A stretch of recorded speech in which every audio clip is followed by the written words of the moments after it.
day 2. There was a meeting that was held with residents where people identified who was a good transportation provider. And the state was willing to work with us around assigning us to 4 providers to work just with the residents in our building. They also identified a point person at Logistic Care that we could call when we encountered a problem with transportation. And that has actually worked fairly well.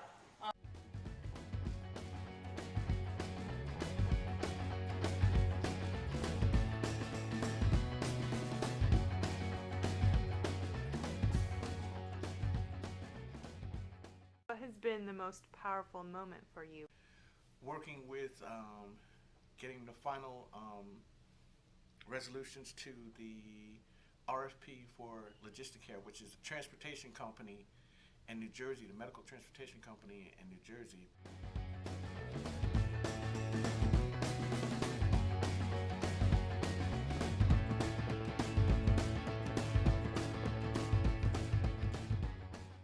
We lift our voices in Camden today with the witnesses in Ferguson and Staten Island and Cleveland. And ironically today we'll do that with our actions and not our words. We will lie in silent solidarity. Yes.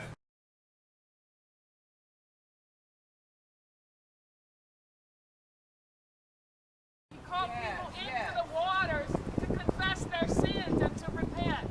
What if the voices today were calling our nation to repent of the sin of racism that still is not just something of the past, but a sin that infects our systems today? Yes. Yeah.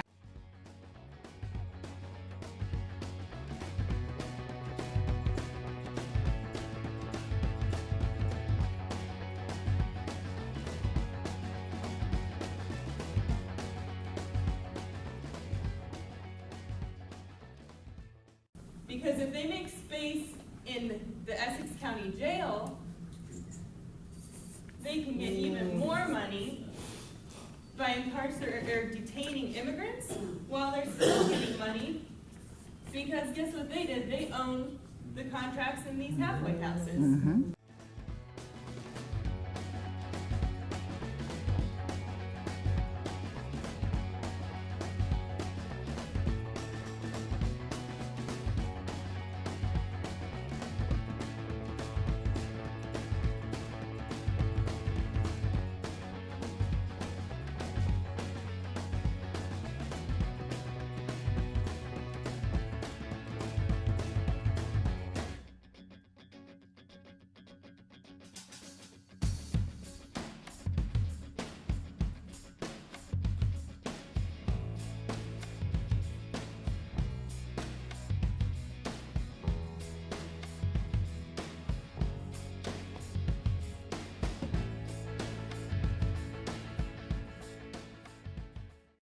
There's been a number of experiences in the country where community has organized together to say that that if our elected officials are going to give away money and land and tax credits to businesses and developers, that our communities need something in return, right? Right. So in fact, when you look at the entire spectrum of grants given to Camden recently, you'll note that 76% of them are retention jobs, and less than 25%, because there's a couple of other categories, are actually new jobs.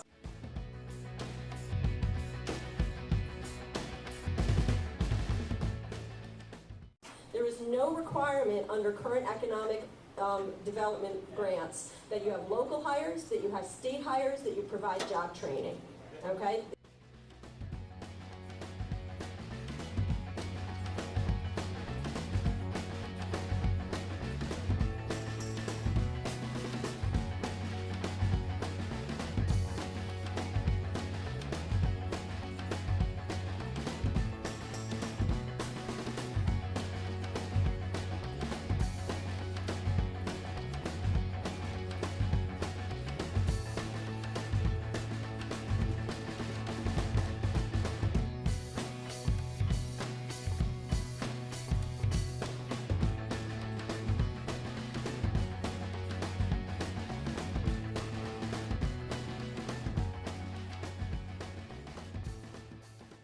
Right now we're concerned about driver's licenses for permission to drive. We'd like New Jersey to join the 10 other states who have already given permission to undocumented residents to drive in their states. I speak here as a person of faith. Jesus also identifies with the immigrants. He said, when you met the stranger among you, you met me. And if you welcomed that stranger, you welcomed me. If you refuse to welcome that stranger, you refuse to welcome me.